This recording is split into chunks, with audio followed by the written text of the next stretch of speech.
Parang na-overwhelm ako kasi ang dami ko atang nabili. Anyway, hindi, kayang-kaya to, tama lang to. Basta, masaya ako kasi talaga, meron akong ganito. Calamares. Ito yung may kanin sa loob. Nakalimutan ko yung pangalan. Sabihin ko na lang sa inyo kung anong pangalan nito. Pero masarap, masarap to kasi nakita ko kanina may kanin sa loob tsaka may beef.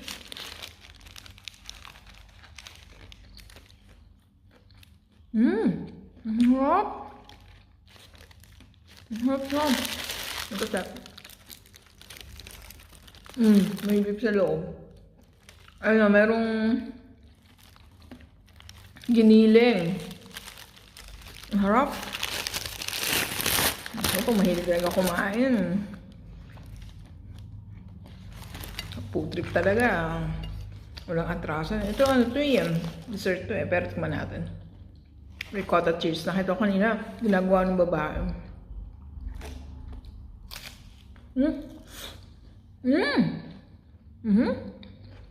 Ang harap. Lahat na masarap sa ako. Pero masarap talaga siya. Nung pupunta sa mga restaurant, mahal. Although nagpunta naman kami ng pamangking ko. Masarap naman yung mga napuntahan namin. Pero okay lang. At least, we enjoy and then I enjoy too. Happy! Masarap pagkain. Nakain muna ako. Then, mamaya gagala kami ng pamangking ko. Bye!